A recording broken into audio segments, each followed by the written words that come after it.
मैं तुम्हारे साथ एक दिन की शादी करूंगा और शादी के दूसरे दिन। जबान संभाल कर ध्रुव, जानते नहीं तुम किसके साथ बात कर रहे हो। पता है मुझे, मैं मैसेडोरिया की उस लारा से बात कर रहा हूँ जो अपनी शक्तियों के घमंड में पूरी तरह डूब चुकी है, जिसे अपने एकलव्य बनने पर घमंड है। हाँ है मुझे घमंड ध्रुव, आखिर मैंने कम उम्र में तुमसे ज्यादा छुपा लिया है और तुम बुज़दिल की बुज़दिल निकले। तुम्हारा यही घमंड मैं सारे मैसेडोरिया के सामने तोड़ूंगा लारा। 3 साल बाद मैं तुम्हें इसी शक्ति स्थान पर सबके सामने हरा कर बनूंगा एकलव्य। आज भरे दरबार में शौर्य दल के होने वाले लीडर ध्रुव का भरी सभा में उसकी होने वाली बीवी लारा ने अपमान किया, क्योंकि आज भी ध्रुव 9वें सितारे की शक्ति पाने में असफल था और उसी के चलते लारा ने कमजोर ध्रुव से रिश्ता तोड़ने की बात की। लारा, तुम मेरी बात सुनो, अगर तुम ऐसा करोगी तो सारे मैसेडोरिया में हमारी इज्जत उछल जाएगी। ध्रुव के पिता अरिंद्र ने लारा के सामने हाथ जोड़ते हुए उससे अपना ये रुख बदलने को कहा, पर गुस्से और अहंकार में चूर लारा ने ध्रुव के पिता अरिंद्र का भी भरी सभा में अपमान किया। राजा अरिंद्र, तुम्हारे कमजोर बेटे ध्रुव में कमजोरी का कारण तुम भी हो, और ये मत भूलो तुम्हारी वजह से ही ध्रुव की माँ के साथ क्या हुआ था। जैसे ही लारा ने ध्रुव की माँ का नाम भरी सभा में उछाला, गुस्से में आए ध्रुव ने अपने हाथों में अग्नि की ज्वाला को प्रकट कर लारा के ऊपर हमला किया, पर लारा ध्रुव से इतनी ताकतवर थी कि उसने ध्रुव के हमले को सहजता से निपटा दिया। ये देख सारा दरबार फिर से ध्रुव पर हंसने लगा। लो, ये लड़का कमजोर ही रहेगा, लगता है इसके साथ भी वही होगा जो इसकी माँ के साथ हुआ था। दरबार में हो रहे अपमान से खफा होकर ध्रुव वहाँ से भागता हुआ चला गया, पर जाते जाते उसने लारा को 3 साल बाद मुकाबले के लिए धमकी भी दे डाली। पर सबको पता था कि जो ध्रुव इतने सालों में कुछ न कर सका, वो 3 साल में क्या ही करेगा। माँ, कहाँ हो तुम माँ? मुझे तुम्हारी जरूरत है माँ। ध्रुव मैसेडोरिया के उस शमशान में खड़ा था जहाँ उसकी माँ को दफना दिया गया था। उस शमशान में बिना इजाजत जाना खतरे से खाली नहीं था, क्योंकि मैसेडोरिया के लोगों का कहना था कि वहाँ काले प्रेतों का निवास है। शमशान में हुए कई हादसे काफी डरावने थे, पर ध्रुव आज खुद को रोक न सका और ध्रुव अपनी माँ की कब्र पर जाकर रोने लगा। माँ, मुझे इतना कमजोर बनाना था तो जन्म ही क्यों दिया? क्यों पैदा होते ही मुझे मार नहीं दिया? क्यों माँ, क्यों? ध्रुव के लिए एकलव्य बनना बहुत ही जरूरी था, क्योंकि उसकी इस बात से उसके पिता और उसके शौर्य दल का सम्मान जुड़ा था, क्योंकि उसके साथ के बच्चे काफी शक्तिशाली बन चुके थे। माँ, जवाब दो माँ। ध्रुव जैसे जैसे माँ को पुकारता गया, वैसे वैसे उसकी उंगली में पहनी अंगूठी ने अपना रंग बदलना शुरू कर दिया। वो अंगूठी ध्रुव की माँ की आखिरी निशानी थी। इतना ही नहीं, अब शमशान का माहौल बदलने लगा था। बिजलियों ने अपना रौद्र रूप धारण कर लिया था। ध्रुव की माँ की कब्र से धुआं निकलने लगा था। कई कब्रों से हंसने की आवाजें आ रही थीं, मानो वो ध्रुव को कमजोर कहकर पुकार रही हों। शमशान का माहौल देख ध्रुव सच में डरने लगा। उसका ध्यान अपनी अंगूठी पर गया और जैसे ही ध्रुव ने अंगूठी को छुआ, वैसे ही शमशान में बने बरगद के पेड़ पर एक आत्मा हवा में उड़ती हुई देखी। वो आत्मा एक बूढ़े इंसान की थी। लाल नीली आंखें, लंबे सफेद कफन जैसे कपड़े। ध्रुव सामने का नजारा देख बुरी तरह डर गया। मेरे नजदीक मत आना, मैं तुम्हें मार दूंगा। ध्रुव ने डर के मारे कई शक्तियों का हमला उस आत्मा पर कर दिया, पर सब कमजोर हो गए। आखिरकार वो आत्मा ध्रुव के नजदीक आकर खड़ी हो गई और उसने अपने दोनों हाथों से ध्रुव को हवा में उठा दिया। छोड़ो मुझे, मैं कहता हूँ छोड़ो। ध्रुव चिल्लाता रहा और वो आत्मा हंसती रही।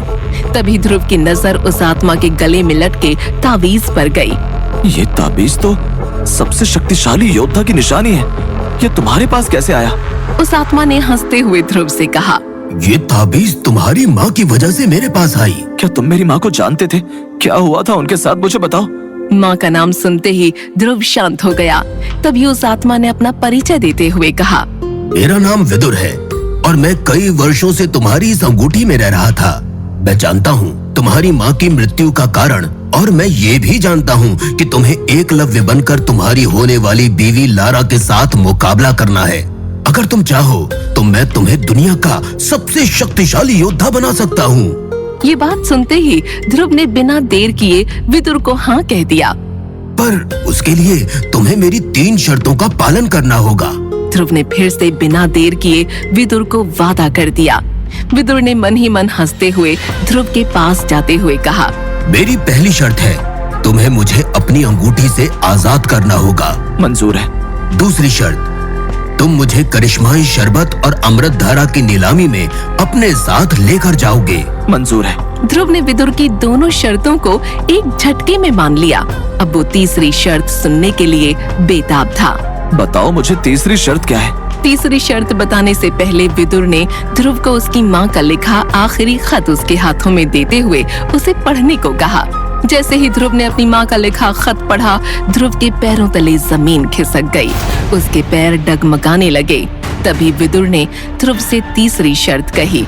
तीसरी शर्त ये है कि तुम्हें अपनी माँ की मौत का बदला लेना होगा और उसके लिए तुम्हें अपनी होने वाली बीवी के साथ शादी की पहली रात। जैसे ही ध्रुव ने तीसरी शर्त सुनी, ध्रुव चिल्लाते हुए शमशान में बेहोश हो गया और जब उसकी आंख खुली तब उसने खुद को अपने कमरे में पाया। उसे समझ ही नहीं आ रहा था कि अभी अभी उसके साथ क्या हुआ। उसका सिर दर्द से फटा जा रहा था। उफ, ये मेरा सर। कौन था वो आदमी जो मेरी मदद करने की बात कर रहा था? ये कैसा डरावना सपना देखा मैंने। कहीं सपने के जरिए माँ मुझसे कुछ कहना तो नहीं चाहती?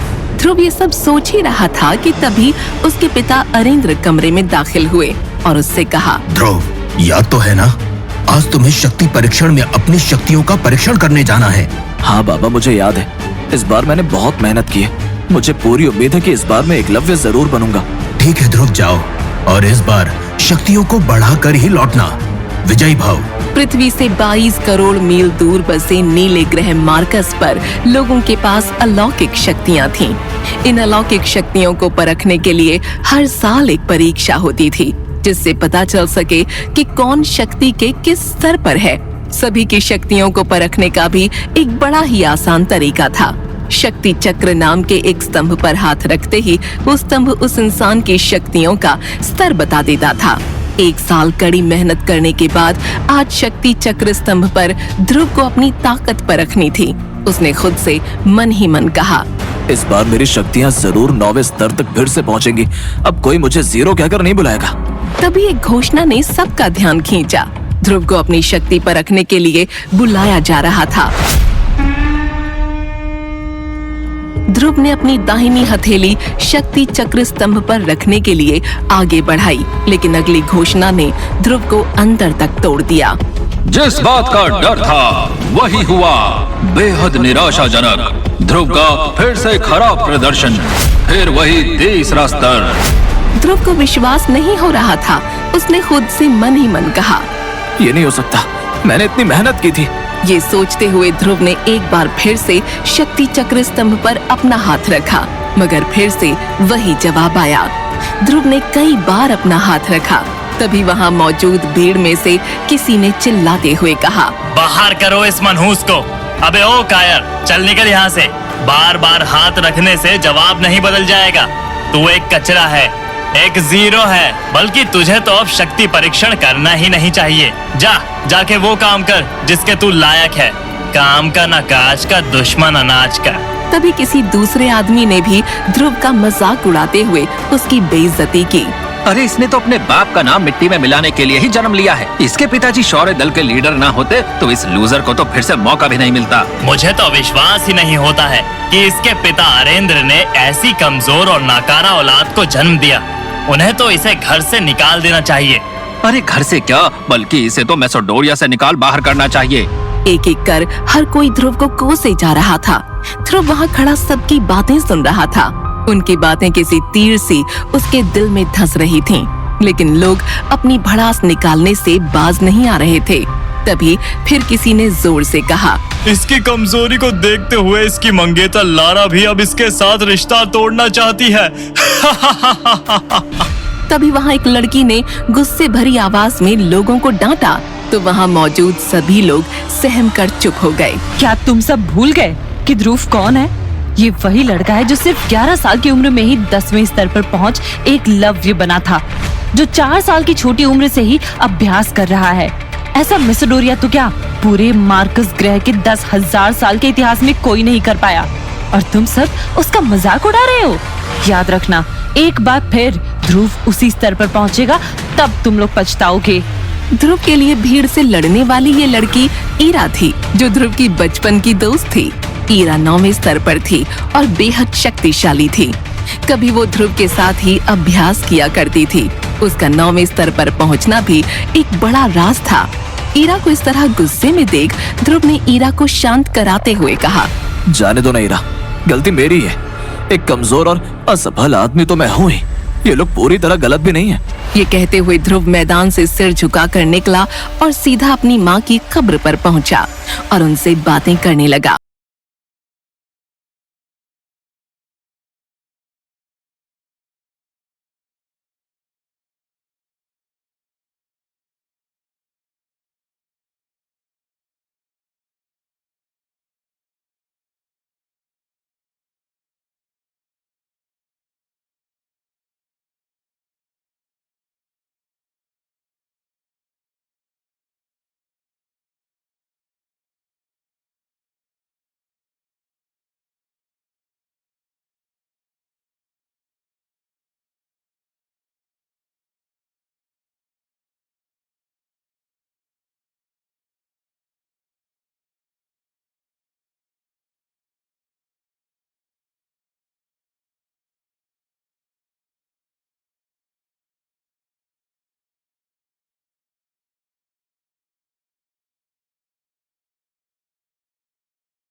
इतना सुनते ही उसने अपने सीधे हाथ की एक उंगली में काले पत्थर से बनी उस अंगूठी की तरफ देखा। ये अंगूठी ध्रुव को उसकी माँ का दिया हुआ आखिरी तोहफा थी। देखते ही देखते ध्रुव की अंगूठी में हलचल शुरू हो गई, जिसे देखकर वो थोड़ा डर गया। लेकिन ध्रुव को अपने हाथ में अचानक एक जोर का झटका लगा, जिससे वो जमीन पर जा गिरा। देखते ही देखते उसकी अंगूठी में से एक सफेद रंग का धुआं साए के रूप में बाहर निकला। फिर वो साया एक बूढ़े आदमी में बदल गया। अपने सामने ये सब होता देखकर ध्रुव को अपनी आंखों पर यकीन नहीं हो रहा था। ध्रुव ने हड़बड़ाते हुए उस बूढ़े आदमी से पूछा, कौन हो तुम और तुम मेरी अंगूठी में क्या कर रहे हो? मैंने कल ही अपने सपने में भी तुम्हें देखा था। जवाब दो, बोलते क्यों नहीं? वो साया कुछ देर तक ध्रुव के चारों तरफ घूमने के बाद उसके सवालों का जवाब देने के लिए उसके सामने आकर एक जगह पर रुक गया। मैं कौन हूँ ये जानना तुम्हारे लिए जरूरी नहीं है, लेकिन हाँ, मेरे पास तुम्हारे हर सवाल का जवाब है, जो मैं समय आने पर तुम्हें जरूर दूंगा। लेकिन एक बात जान लो, तुम्हारी हर मुसीबत को बस मैं ही खत्म कर सकता हूँ। इतना कहते हुए वो साया हंसने लगा और फिर उसने अपनी बात को आगे बढ़ाते हुए कहा, मुझे तो तुम्हारा शुक्रिया अदा करना चाहिए। आखिर तुमने पिछले 3 साल से मुझे अपनी अंगूठी में संभाल कर रखा। तुम्हारा बहुत बहुत शुक्रिया। तो तुम पिछले 3 साल से मेरी अंगूठी में छिपकर बैठे हो? कहीं तुम्हारी वजह से तो मेरी शक्तियां कम नहीं हो रही हैं? क्योंकि जब से तुम मेरी अंगूठी में छिपकर बैठे हो, तब से ही मेरी शक्तियां लगातार कम होती जा रही हैं। ध्रुव की बात सुनकर वो भूत और जोर से हंसने लगा। उसे इस तरह से हंसता देखकर ध्रुव के गुस्से का पारा चढ़ गया। इसका मतलब मैं समझ रहा हूँ, तुम्हारी वजह से ही पिछले 3 साल तक मुझे अपने लोगों के सामने शर्मिंदा होना पड़ा। अभी भी वो भूत हंस ही रहा था, जिस पर अब ध्रुव को बहुत ज्यादा गुस्सा आ गया और उसके मासूम से दिखने वाले चेहरे पर अब खतरनाक हाव भाव दिखाई देने लगे। वो इस वक्त इतने गुस्से में था कि उसने अपनी माँ की दी हुई आखिरी निशानी की भी परवाह नहीं की। ध्रुव ने गुस्से में अपनी अंगूठी को निकाला और उसे दूर फेंक दिया। ये देख वो प्रेत ध्रुव से बोला, ध्रुव, ये गलती मत करो। जो होना था हो चुका। तुम नहीं जानते इस अंगूठी की अहमियत। तुम्हारा गुस्सा तुम्हें बहुत महंगा पड़ सकता है। ये तुम्हारी माँ की अंतिम निशानी है। क्या तुम उस निशानी को भी खो देना चाहते हो? इतना स्वार्थी बनना ठीक नहीं है। माँ का नाम सुनते ही ध्रुव ने अंगूठी दोबारा से पहन ली। तो इसका मतलब है कि तुम मेरी माँ को जानते थे? हाँ, मैं तुम्हारी माँ को जानता हूँ। तो बताओ मुझे कि उनकी मौत कैसे हुई, और सपने में तुमने जो मुझे वो चिट्ठी दी थी, क्या उसमें लिखा सब कुछ सच था? देखो ध्रुव, तुमने भले ही वो चिट्ठी सपने में पढ़ी, लेकिन उसमें लिखी सारी बातें सच थीं। विदुर की बात सुन ध्रुव एकदम से डर गया और हड़बड़ाते हुए विदुर से कहा, तो बताओ मुझे कि मेरी माँ को तुम कैसे मिले, और उस चिट्ठी के पीछे की कहानी क्या है? तुम्हारा मेरी माँ से क्या संबंध था? अभी इन सब बातों का वक्त नहीं है ध्रुव। ये क्या बात हुई? आप बार बार जवाब देने से क्यों टाल रहे हैं? अपनी माँ के बारे में जानने से ज्यादा जरूरी कुछ और है। क्या तुम नहीं चाहते कि लोग तुम्हारी फिर से इज्जत करें, फिर से तुम्हारी शक्तियों का स्तर बढ़कर 3 से 9 सितारों तक पहुंचे? क्या तुम नहीं चाहते कि तुम एक बार फिर से शक्तिशाली बनो, जिसके बाद तुम्हें एकलव्य कहा जाए? आप ये सब कैसे जानते हैं? मुझे ये सब कैसे पता, इस बारे में सोचना छोड़ो और जो मैं कह रहा हूं उस पर ध्यान दो। और सबसे बड़ी बात, 3 साल बाद तुम्हें अपनी मंगेतर लारा का भी तो सामना करना है, उसे हराना है। उसका नाम मत लो मेरे सामने। उसने सारे शहर, मेरे लोगों और समाज के सामने मेरे बाबा की इज्जत को उछाला है। मुझे कमजोर समझकर रिश्ते को भी तोड़ दिया। उसे मैं एक दिन उसकी सही जगह जरूर दिखाऊंगा। ध्रुव, तुम्हारे इस तरह से गुस्सा करने से कुछ नहीं होने वाला। अब तुम्हें अपने सच को स्वीकार कर लेना चाहिए, और तुम्हारा सच यही है कि 3 साल बाद तुम्हें लारा का सामना करना ही होगा, जो अब तुमसे शादी नहीं करना चाहती। तो क्या करूं मैं? तुम्हें वो करना चाहिए जो मैं कह रहा हूं। तुम इस अंगूठी को फिर से पहनकर मुझे अपनी जिंदगी में शामिल करो। फिर देखो किस तरह मैं तुम्हारी जिंदगी बदल दूंगा। मैं तुम्हें इतना शक्तिशाली बना दूंगा कि तुम अपने सामने आने वाली हर मुसीबत का सामना हिम्मत से कर पाओगे। और हाँ, डरो मत। इस बार मैं तुम्हारी शक्तियों को नहीं लूंगा। मैं तुम्हें इस तरह से अभ्यास करवाऊंगा जिसके बाद तुम्हारी शक्तियां बढ़ती ही चली जाएंगी, और 1 साल बाद तुम लारा का मुकाबला करने के लिए तैयार हो जाओगे। तो ठीक है, जल्द से जल्द मेरा अभ्यास शुरू करवाइए। मैं आपको क्या कहकर पुकार सकता हूँ? मेरा नाम विदुर है, पर तुम मुझे आचार्य कहकर बुला सकते हो। सबसे पहले मैं तुम्हें एक बेहद शक्तिशाली दवा बनाकर दूंगा, जिसे अमृत धारा कहते हैं।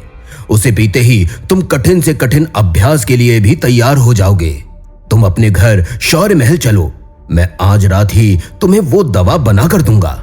ये कहकर विदुर फिर से ध्रुव की अंगूठी में चला गया, जिसके बाद ध्रुव तुरंत अपने शौर्य महल पहुंचा और जल्दी से अपने कमरे में गया।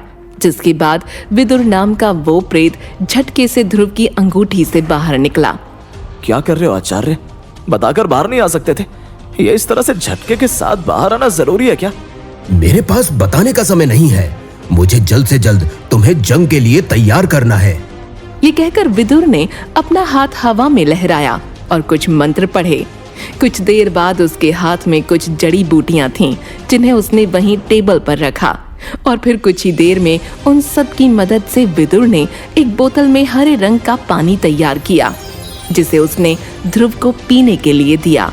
लो ध्रुव, ये अमृत धारा है, इसे पी लो और कल सुबह से ही तुम अभ्यास के लिए तैयार हो जाओगे। ध्रुव अमृत धारा पीकर सो गया। अगली सुबह जब वो उठा तो उसे अपने अंदर एक अलग ही तरह की ऊर्जा महसूस हुई। विदुर उसके बगल में पहले से ही ध्यान लगाकर बैठा था। ध्रुव के उठते ही उसने कहा, ध्रुव, जल्दी से तैयार होकर पहाड़ी की ओर चलो। वहां पर कोई भी नहीं होगा और आज से तुम्हारा अभ्यास शुरू होगा। ध्रुव विदुर के साथ पहाड़ी पर पहुंचा। वहां पहुंचते ही विदुर ने ध्रुव को एक पेड़ से बांध दिया। ये आप क्या कर रहे हैं आचार्य? मैं जो कर रहा हूँ उसका असर जल्द तुम्हें अपने शरीर में नजर आएगा। थोड़ी ही देर में विदुर के हाथों में एक कांटों से भरा चाबुक था। और उस चाबुक से लगातार ध्रुव के शरीर पर वार होने लगे। ध्रुव जोर जोर से चीख रहा था, पर वो चाबुक तब तक ध्रुव के शरीर पर वार करता रहा जब तक कि वो बेहोश नहीं हो गया। थोड़ी देर बाद जब ध्रुव उठा तो विदुर ने उसे फिर से बोतल में रखी वो अमृत धारा पिलाई। ध्रुव को महसूस हुआ कि उसका शरीर अब पहले से ज्यादा शक्तिशाली हो गया है। यहाँ तक कि उसके शरीर पर चाबुक से हुए सारे चोट के निशान भी गायब थे। ध्रुव अपने अंदर काफी ज्यादा एनर्जी महसूस कर पा रहा था। आज के लिए इतना काफी है ध्रुव, चलो वापस चलते हैं। ध्रुव वापस अपनी माँ की कब्र पर पहुंचा। इस समय विदुर उसकी अंगूठी में नहीं था, इसलिए वो अपनी माँ से खुलकर बातें कर पा रहा था। माँ, तूने मेरी सुन ली माँ। आखिर तूने विदुर के रूप में अपनी मदद भेजी है ना, लेकिन मुझे समझ नहीं आ रहा कि ये आदमी कैसे मेरी शक्तियां बढ़ाएगा। ये तो मुझसे बहुत कठोर अभ्यास करवा रहा है। मुझे तो डर है कि कहीं मैं इस अभ्यास के दौरान मर ना जाऊं, पर मुझे पूरा यकीन है कि तू जरूर मेरे साथ कुछ अच्छा ही करेगी। ध्रुव अपनी माँ से बातें कर ही रहा था कि अचानक उसे किसी लड़की के हंसने की आवाज सुनाई दी। ध्रुव जैसे ही पीछे पलटा तो उसने देखा कि वहां लारा खड़ी थी। लारा ने मजाक उड़ाते हुए ध्रुव से कहा, जीते जी तो माँ के पल्लू में छुपे रहते थे ध्रुव, अब मरने के बाद भी उन्हें चैन से नहीं रहने दे रहे हो। कितना दुख होता होगा तुम्हारी माँ को कि उन्होंने कैसे कमजोर और लाचार बेटे को जन्म दिया। लारा की ताने भरी बातें सुन ध्रुव आग बबूला हो गया। उसने लारा पर हमला करने के बारे में सोचा, लेकिन तभी अंगूठी से उसे विदुर की आवाज आई, जो वापस उसकी अंगूठी में आ चुका था। रुक जाओ ध्रुव, ऐसी गलती मत करना। अभी तुम लारा का सामना करने के लिए तैयार नहीं हो। ध्रुव को पीछे हटता देख लारा हंसने लगी और एक बार फिर उसका मजाक उड़ाते हुए उसने कहा, क्या हो गया ध्रुव, क्या तुम्हें डर लग रहा है? जोश में होश खो दोगी तो बाद में पछताने का मौका भी नहीं मिलेगा। ये कहकर लारा वहां से चली गई, जिसके बाद ध्रुव ने विदुर से पूछा, आपने मुझे क्यों रोका? आज भले मेरी जान चली जाती, लेकिन मैं उस लारा को सबक जरूर सिखाता। शांत हो जाओ ध्रुव, सही समय आने पर पहला वार तुम ही करना, क्योंकि तब जगह भी तुम्हारी होगी, वक्त भी तुम्हारा होगा और फैसला भी तुम ही करोगे। विदुर ने ध्रुव का अभ्यास जारी रखा। विदुर की मदद से ध्रुव ने अपनी शक्तियों को 7वें स्तर तक पहुंचा दिया। अब आगे बढ़ने के लिए उसे अलग तरह के अभ्यास की जरूरत थी, जिसके लिए ध्रुव को एक परीक्षा पास करनी थी। ध्रुव परीक्षा के मैदान में पहुंच चुका था। इस परीक्षा को यूथ सेरेमनी के नाम से जाना जाता है। ग्राउंड में मौजूद सभी लोगों को नजरअंदाज करते हुए ध्रुव धीरे धीरे शक्ति स्तंभ की ओर बढ़ा। ध्रुव ने जैसे ही अपना हाथ रखा, सभी लोग हैरान रह गए। एक घोषणा हुई, ध्रुव का शानदार प्रदर्शन 8वां स्तर। ये देख वहां मौजूद सभी लोग हैरान थे। ध्रुव के पिता अरेंद्र की निगरानी में ये यूथ सेरेमनी करवाई जा रही थी। मैदान में मौजूद लोगों को लगा कि कहीं ध्रुव के इतने अच्छे नतीजे के पीछे उसके पिता की कोई चाल तो नहीं। लोग अरेंद्र को बहुत सालों से जानते थे, लेकिन फिर भी उन्हें ये शक था कि शायद अपने बेटे के लिए अरेंद्र ने कोई खेल खेला है। ध्रुव ने दोबारा अपना हाथ शक्ति स्तंभ पर रखा। उसकी दूर की बहन सानवी नतीजा जानने के लिए बेचैन होने लगी और इसी बेचैनी में उसने पीछे मुड़कर अपने सगे भाई सनी से सवाल किया, क्या सच में ये 8वें स्तर तक पहुंच गया है? सानवी ये सवाल इसलिए कर रही थी क्योंकि उसे भी ध्रुव के नतीजे पर शक था। अपनी बहन के मुंह से ध्रुव का जिक्र सुन सनी ने कहा, हाँ, लेकिन मुझे अभी भी लगता है कि उसने धोखेबाजी की है। नहीं तो कैसे कोई 1 साल में 5 स्तर की छलांग मार सकता है? जब तक मैं खुद अपनी आंखों से नतीजा नहीं देख लेती, तब तक भरोसा नहीं करूंगी। ध्रुव ने अगर पिछली बार धोखा किया भी होगा तो इस बार वो बच नहीं पाएगा, क्योंकि महादक्ष बुजुर्ग ने खुद शक्ति स्तंभ की जांच की है। इसके पहले कि वो अपनी बात खत्म कर पाती, उसने स्तंभ पर चमकते हुए शब्द देख लिए। शक्ति स्तंभ पर सुनहरे अक्षरों में लिखा था, रैंक 0, स्तर 8। ये देख मैदान में मौजूद सभी लोग एकदम शांत हो गए। कुछ देर पहले मैदान में जो हलचल मची थी वो अब सन्नाटे में बदल चुकी थी। मंच पर बैठे अरेंद्र ने भी स्तंभ पर लिखे सुनहरे शब्दों को पढ़ा और इस बात की खुशी मनाई कि उन्होंने एक शेर को पैदा किया था। उन्होंने अपनी परवरिश पर नाज करते हुए खुद से कहा, मेरा बेटा एक दिन पूरे मार्कस में मेरा नाम रोशन करेगा। मंच से थोड़ी दूरी पर सानवी हैरान होकर शक्ति स्तंभ को देख रही थी। अचानक उसने सनी से चिल्लाते हुए कहा, तुम तो कह रहे थे इसके पास 7 सितारे हैं, तो फिर ये 8 सितारे पर कैसे पहुंच गया? 7 ही थे, लेकिन पता नहीं 8 कैसे हो गया। आखिर ये ऐसा कर क्या रहा है जो इतनी जल्दी इसके सितारे बढ़ रहे हैं? ध्रुव के नतीजे से सनी भी परेशान हो गया था। उसने परेशानी में ईरा की तरफ देखा, जो इस वक्त ध्रुव को देखकर बहुत खुश दिख रही थी। ईरा खुशी के मारे तालियां बजा रही थी। ये देखते हुए सनी ने बहुत ज्यादा गुस्से में कहा, मैं इस ध्रुव को नहीं छोड़ूंगा। सनी ईरा को दिल से पसंद करता था, लेकिन ईरा उसे पूरी तरह से नजरअंदाज करती थी। इस वक्त सनी के दिल में जलन की आग धधक रही थी। तभी मंच पर से महादक्ष बुजुर्ग ने कहा, सब लोग ध्यान दीजिए, ध्रुव का टेस्ट खत्म हो चुका है। अब हर बार की तरह यहाँ मौजूद कोई भी कम रैंक वाला ध्रुव को चैलेंज कर सकता है। क्या कोई आगे आकर ऐसा करना चाहता है? ध्रुव अभी भी मंच पर ही खड़ा था। ध्रुव ने खुद से फुसफुसाते हुए कहा, सब डरपोक है। अरे कोई तो आगे आओ, मेरे अंदर 3 साल की भड़ास भरी है। सनी ध्रुव को बिल्कुल पसंद नहीं करता था। सनी मंच की तरफ बढ़ रहा था कि किसी ने उसे रोक लिया। सनी ने मुड़कर देखा तो उसकी बहन सानवी वहां खड़ी थी। सनी को समझ नहीं आया कि आखिर उसकी बहन उसे क्यों रोक रही थी। क्या हो गया, क्यों रोक रही हो मुझे? तुम्हारा दिमाग तो ठीक है। अरे वो 8वें स्तर पर है, कैसे जीत पाओगे उससे? सबके सामने तुम्हारी और हमारे परिवार की इज्जत मिट्टी में मिल जाएगी। ध्रुव को चैलेंज करने का ख्याल दिमाग से निकाल दो। अपनी बहन की चिंता भरी आवाज सुनकर सनी कुछ पल के लिए तो रुक गया, लेकिन जैसे ही उसकी नजर ईरा पर पड़ी, सनी ने अपने दांत पीसते हुए सानवी का हाथ झटका और गुस्से में कहा, तो क्या हुआ? मुझे 8 सितारे मिले, 1 साल बीत गया है। तुम्हें ऐसा क्यों लगता है कि वो मुझे हरा पाएगा? उसे तो 8 सितारे अभी अभी मिले हैं। सानवी समझ गई कि उसके भाई के गुस्से की वजह उसकी जलन थी। तभी सानवी ने एक छोटे से थैले में से एक हरे रंग की गोली निकाली। उसने अपने आसपास एक नजर घुमाई, फिर उसने वो गोली चुपके से सनी को पकड़ा दी और उसके कानों में फुसफुसाते हुए कहा, ये रैंक 2 की गोली है। इसे करिश्माई शरबत से बनाया गया है। इसे खाते ही तुम्हारे अंदर कुछ देर के लिए 10वें स्तर वाले एकलव्य रैंक की शक्तियां आ जाएंगी। इसका इस्तेमाल तब तक मत करना जब तक बिल्कुल जरूरी ना हो। सानवी की बात सुनकर सनी की आंखों में एक चमक सी आ गई। उसने उस हरी गोली को देखते हुए कहा, इस गोली की मदद से मैं ध्रुव को उसकी असली जगह दिखा दूंगा। मैं ध्रुव को जान से मार डालूंगा। फिर ईरा के साथ शादी करने से मुझे कोई नहीं रोक पाएगा। इसके बाद सनी और ध्रुव के बीच एक घमासान जंग शुरू हुई। ध्रुव शुरू से ही सनी पर भारी पड़ रहा था। सनी जैसे ही ध्रुव के हाथ के पास आया, ध्रुव ने तुरंत अपने हाथ बंद कर लिए, जिससे सनी थोड़ी दूर जाकर गिरा। लेकिन जमीन पर गिरने से सनी को कोई फर्क नहीं पड़ा। सनी और ध्रुव आमने सामने थे और जैसे ही दोनों के हाथ एक दूसरे से टकराए, मैदान में एक तेज धमाका हुआ। उस धमाके से वहां मौजूद सभी लोग डर गए। फिर जैसे जैसे धमाके का धुआं छटना शुरू हुआ, लोगों ने देखा कि सनी ध्रुव से करीब 10 मीटर दूर एक पत्थर के पास गिरा हुआ था। उसका चेहरा धमाके से काला हो चुका था और वो बेहोशी की हालत में लग रहा था। ध्रुव सनी के पास चलकर आया और उसे जमीन पर बेहोश पड़ा देख उससे कहा, तुम हार गए सनी। लेकिन तभी सनी अचानक उठकर खड़ा हो गया। उसे देखकर ऐसा लग ही नहीं रहा था कि कुछ देर पहले उसने किसी से लड़ाई भी की थी।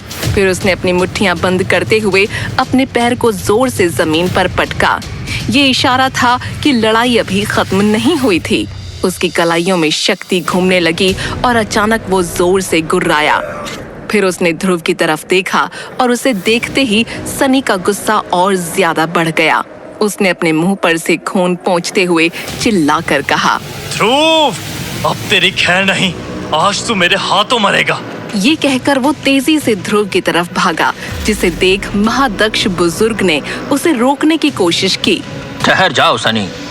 लेकिन सनी को उनकी बात सुनाई नहीं दे रही थी। इस वक्त उसके दिमाग में सिर्फ गुस्सा सवार था, जिसकी वजह से वो ध्रुव की ओर पागल सांड की तरह भाग रहा था। असल में सनी ने सानवी की दी हुई गोली खा ली थी और अब उसमें इतनी ताकत आ गई थी जितनी शायद उसने पहले कभी महसूस नहीं की थी।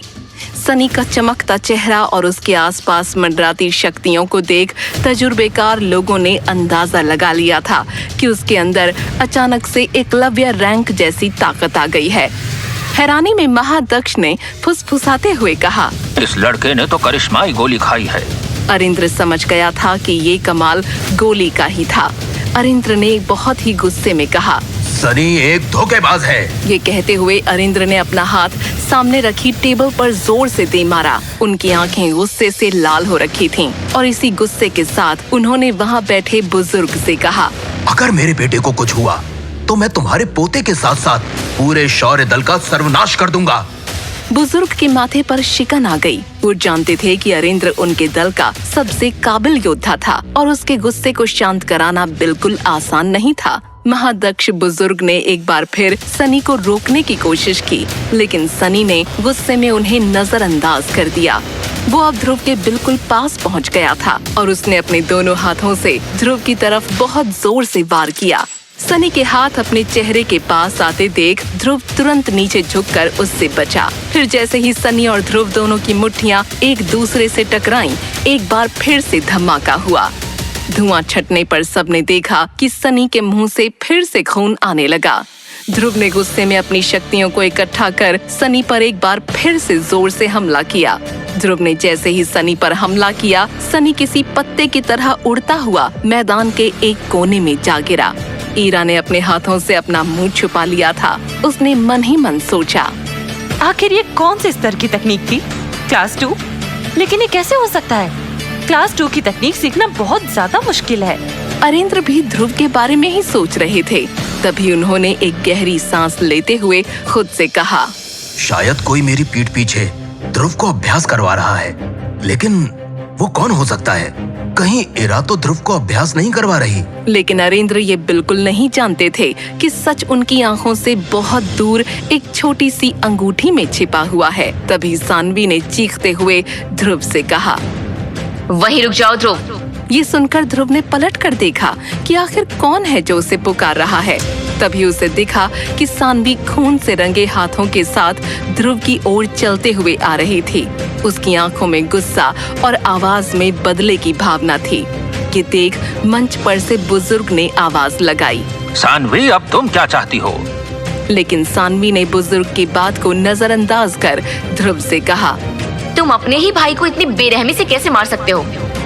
सानवी की बात सुनकर ध्रुव को हंसी आ गई। उसने मुस्कुराते हुए सानवी से कहा, क्या कहा?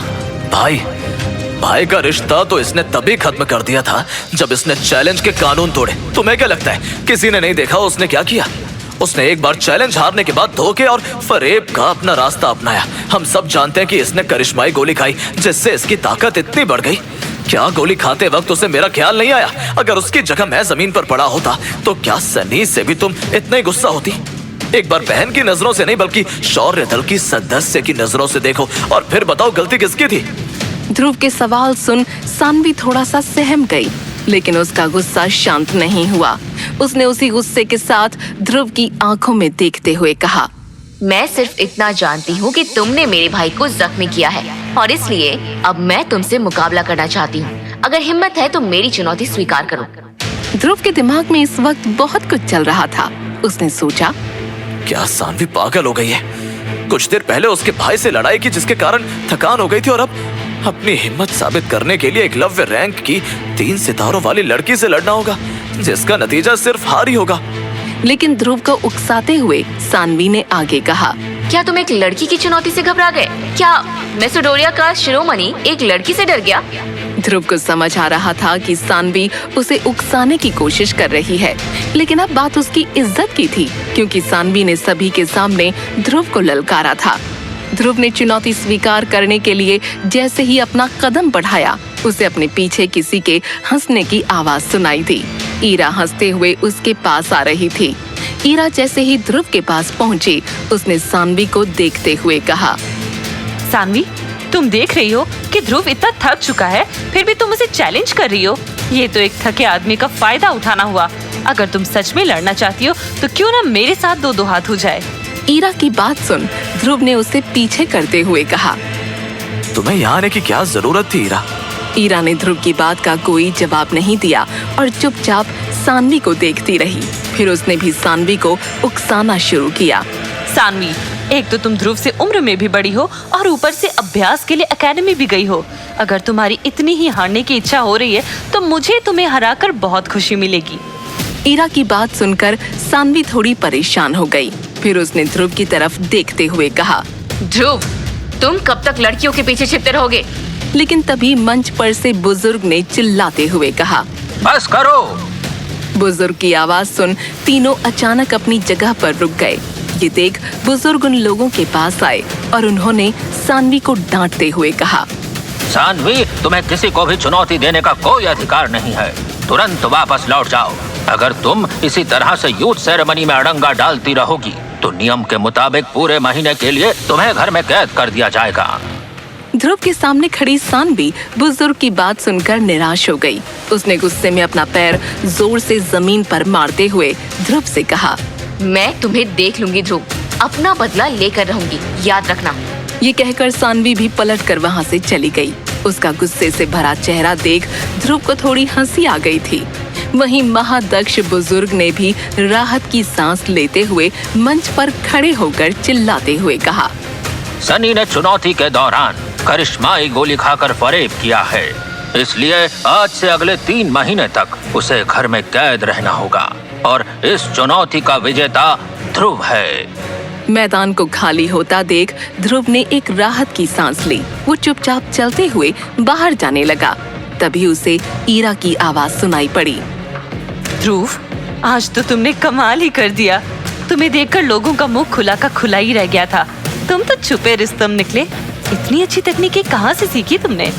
उसके चेहरे पर मुस्कुराहट बयान कर रही थी कि वो ध्रुव की इस काबिलियत से कितनी खुश थी। तभी ध्रुव ने ईरा को जवाब देते हुए कहा, छिपाने के बारे में तुम तो कुछ ना ही कहो, मुझसे कहीं ज्यादा राज है तुम्हारे पास। ये कहते हुए ध्रुव मुस्कुरा रहा था क्योंकि उसकी अंगूठी में बैठे विदुर ने बताया था कि ईरा कोई बड़ा राज उससे छुपा रही है और उसकी शक्तियों का राज कोई नहीं जानता, क्योंकि ईरा केवल 15 साल की उम्र में ही एकलव्य बन चुकी थी। यूथ सेरेमनी के खत्म हो जाने के बाद ध्रुव से मिलने उसके पिता अरेंद्र आए। उन्होंने देखा कि ध्रुव आराम से कमरे में सो रहा है। उन्हें पता था कि आज यूथ सेरेमनी में सनी ने कैसे उनके बेटे के साथ छल किया। अपने बेटे को इस हालत में देखकर अरेंद्र ध्रुव के पास आकर बैठ गए और उन्होंने कहा, बेटा, मैं जानता हूँ कि आज तुम्हारे साथ सनी ने धोखा किया है। ये दुनिया ऐसे धोखेबाजों से भरी हुई है। तुम्हारी माँ की मौत का राज ढूंढने की जो तुम कोशिश कर रहे हो, आज मैं तुम्हें सच बताता हूँ। अरेंद्र ने ध्रुव को याद करवाया कि इससे भी बड़ी धोखेबाजी ध्रुव और अरेंद्र के साथ अरेंद्र की ही भाई ने की थी। अरेंद्र को वो काला दिन याद आया जब शौर्य महल की गद्दी हथियाने के लिए अरेंद्र के भाई भैरवा ने एक गंदा खेल खेला था। उस दिन अरेंद्र जैसे ही अपने महल में पहुंचे, उनको विश्वास ही नहीं हुआ कि उनका भाई, जिसे उन्होंने शौर्य दल का सेनापति बनाना था, वो उनकी राज गद्दी पर बैठा हुआ था। अरेंद्र ने भैरवा को देख तेज आवाज में कहा, सेनापति भैरवा, तुम्हारी हिम्मत कैसे हुई सिंहासन पर बैठने की? क्या तुम्हें अपनी जान से प्यार नहीं? हिम्मत? हिम्मत तो तूने की थी एक छोटा भाई होकर इस सिंहासन पर बैठने की, और इस हिम्मत को कहते हैं गलती। आज वही हिम्मत से मैंने तेरी शक्तिशाली महारानी को भी मौत के घाट उतार दिया। अब ये साम्राज्य भी मेरा, ये सेना और लोग भी मेरे, और ये सिंहासन भी मेरा। और अब तू राजा नहीं बल्कि अब तू है मेरा गुलाम। दरबार में मौजूद सभी सिपाही और भैरवा अरेंद्र का मजाक उड़ाते हुए हंसने लगे। अरेंद्र को यकीन नहीं हो रहा था कि उसका वफादार भैरवा उसके साथ इतना बड़ा विश्वासघात करेगा। बकवास बंद कर भैरवा, इन मुट्ठी भर सिपाहियों के दम पर कुछ भी मत बोल। महारानी माधवी कहाँ है? मेरे एक इशारे पर पल भर में तेरी गर्दन धड़ से अलग हो जाएगी। महारानी? अरे उसे तो मैं कब का मौत की नींद सुला चुका हूँ। पूरे साम्राज्य में खोज के देख लो, आखिर कहाँ है तुम्हारी महारानी? तुम्हारे जैसा आदमी महारानी की धूल बराबर भी नहीं है। जरूर तुमने धोखे से महारानी को कहीं छुपा दिया है। समझ सकता हूँ अरेंद्र, तू सदमे में है, इसलिए भरोसा नहीं कर पा रहा है कि रानी की सांसें अब थम चुकी है। भैरवा, तू चाहे जितनी साजिशें रच ले, भूल मत कि तूने ये राज सिंहासन धोखे से पाया है। सैनिकों, अभी इस इंसान को यहाँ से उठा कर ले जाओ। अरेंद्र, तुम्हारा राजपाट चला गया, फिर भी जुबान चल रही है। जब मैंने तुम्हारी शक्तिशाली महारानी को मार डाला, जिसके दम पर तुम राजा बने बैठे थे, तो अब तुम मेरा क्या ही कर लोगे। भैरवा, मेरा बेटा ध्रुव अभी जिंदा है।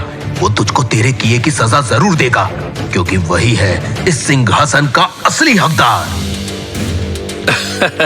अच्छा, तुम्हारा वो बेटा जो तुम दबा कर जाने कहाँ भाग गया है, वो मुझे मारेगा? वो तो एक भगोड़ा है। अरे जब तुम्हारी महारानी कुछ ना कर सकी, तो तुम्हारा बेटा मेरा क्या ही कर लेगा। मेरा एहसान मानो कि अब तक तुम जिंदा हो। जाओ, जाकर अपने बचे हुए दिन कैद खाने में काटो। अगर मुझे गुस्सा दिलाया तो मैं अभी इसी वक्त तुम्हारी जान ले लूंगा। भैरवा ने दहकती हुई आंखों से अरेंद्र को देखते हुए जब चेतावनी दी तो अरेंद्र डर गया। उसने मन ही मन कहा, हे भगवान, मेरे ध्रुव की रक्षा करना। मुझे पूरी उम्मीद है कि वो जहाँ भी होगा सुरक्षित होगा। भैरवा ने अपने साथियों के साथ मिलकर विद्रोह कर दिया और खुद को शौर्य महल का राजा घोषित कर दिया। उसने राजा अरेंद्र का साथ देने वाले एक एक मंत्री और सैनिक का सर काट डाला और अफवाह फैला दी कि उसने बेहद शक्तिशाली महारानी को भी मार डाला। जब महारानी के किसी वफादार को भैरवा के विद्रोह का पता चला तो उसने सबसे पहले ध्रुव को इसकी खबर दी। राजकुमार ध्रुव, आपको जल्द से जल्द मैसेडोरिया छोड़ना होगा। शौर्य महल पर भैरवा ने विद्रोह कर कब्जा कर लिया है और एक एक इंसान का सर धड़ से अलग कर रहा है। क्या बेकार की बातें कर रहे हो? तुम होश में तो हो? मैं जानता हूँ कि आपको इस बात पर विश्वास नहीं होगा, लेकिन यही सच है। आप तो जानते हैं मैं महारानी का पुराना वफादार हूँ। उन्हें शायद पहले ही इस बात का शक था, इसीलिए महारानी ने मुझे आपके नाम ये चिट्ठी दी थी और ऐसे हालात होने पर आपको इसे देने के लिए कहा था। आप तुरंत यहाँ से निकलिए। मैसेडोरिया के बाहर पहाड़ों के पीछे जंगलों में आपको मैसेडोरिया का पुराना योद्धा मिलेगा जो आपकी रक्षा करेगा और आपको युद्ध अभ्यास करवाएगा। लेकिन मेरी माँ और बाबा का क्या? उनकी चिंता आप मत करिए। इस वक्त आपका सुरक्षित होना सबसे ज्यादा जरूरी है, क्योंकि ओहान साम्राज्य की पूरी उम्मीद अब आप पर ही टिकी है। ना चाहते हुए भी ध्रुव को अपना शहर मैसेडोरिया छोड़ना पड़ा। उसने मन ही मन खुद से कहा, भैरवा, मैं जल्द तेरा काल बनकर लौटूंगा।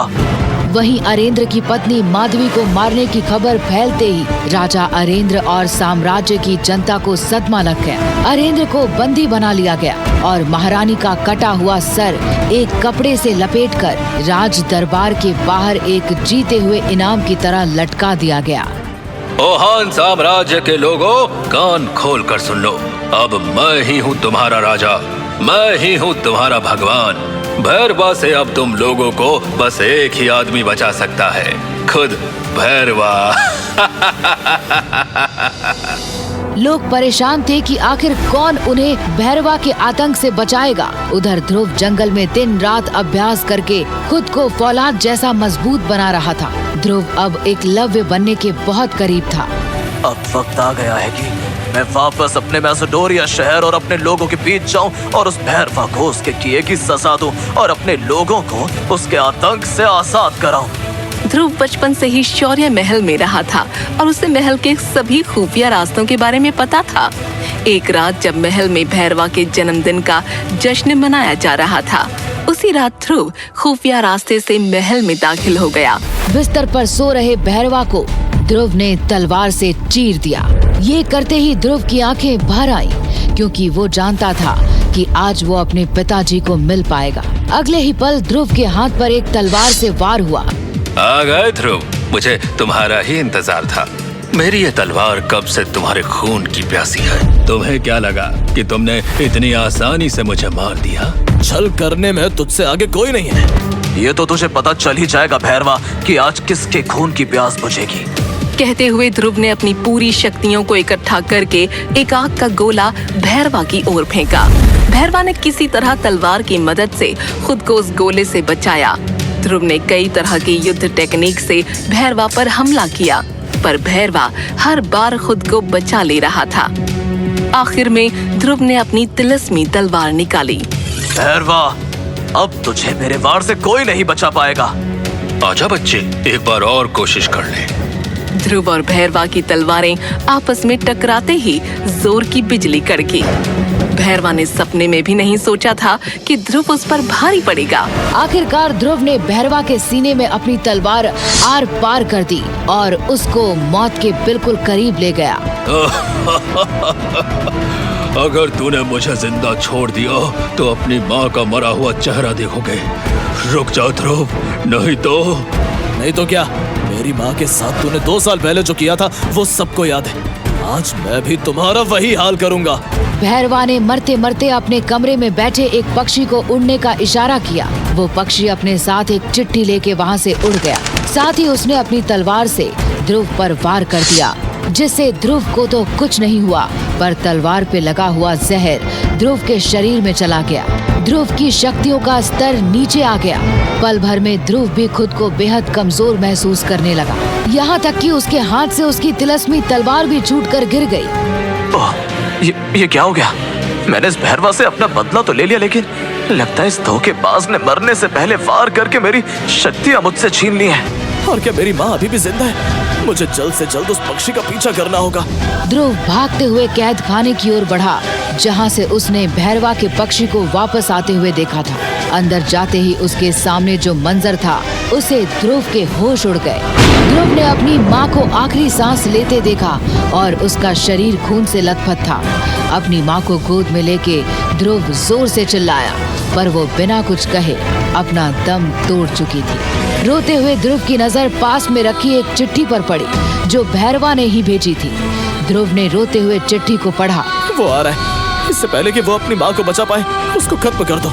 अगर मैं जिंदा ना भी रहा तो याद रखना कि मैं आपकी सेवा में आखिरी दम तक लड़ा। ध्रुव अभी उस चिट्ठी को पढ़ ही रहा था कि अचानक ध्रुव ने देखा कि उसने हाथ में जो अंगूठी पहन रखी है, वो चमकते हुए रंग बदलने लगी। तभी आसमान में जोर की बिजली कड़कने की आवाज आई। तभी आकाश से बिजली गिरी, जो सीधा ध्रुव की अंगूठी में जा समाई, जिसके बाद ध्रुव वहीं बेहोश हो गया और उसको अपने साथ हुई सारी घटना भूल गई।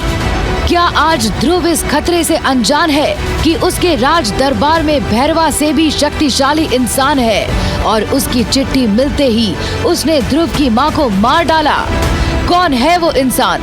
क्या वो सनी, लारा, सानवी या फिर विदुर में से ही कोई एक है? जहर के असर के बाद कमजोर हुआ ध्रुव कैसे कर पाएगा अपने पिता और राज्य की रक्षा? आसमान से गिरी बिजली क्यों ध्रुव की अंगूठी में जा समाई? कैसे अपनी ताकत को वापस ला पाएगा ध्रुव? आखिर ध्रुव की माँ ने विदुर की तरफ से उसको भेजी चिट्ठी में क्या लिखा था? 3 साल बाद ध्रुव और लारा के बीच क्यों होने वाला था मुकाबला? विदुर की मदद से अब आगे और क्या चमत्कार करेगा ध्रुव? जानने के लिए अभी डाउनलोड करें पॉकेट FM ऐप और सुने रहस्य और रोमांच से भरी एक शानदार कहानी सुपर योद्धा, जिसे पॉकेट FM पर 20 करोड़ से ज्यादा लोगों ने सुना है। आप भी सुनिए। अभी डाउनलोड करने पर आपको मिलेगा एक खास ऑफर, इस कहानी को फ्री में सुनने का। डाउनलोड करने के लिए नीचे दिए गए इंस्टॉल बटन को क्लिक करें और पॉकेट FM ऐप इंस्टॉल करें।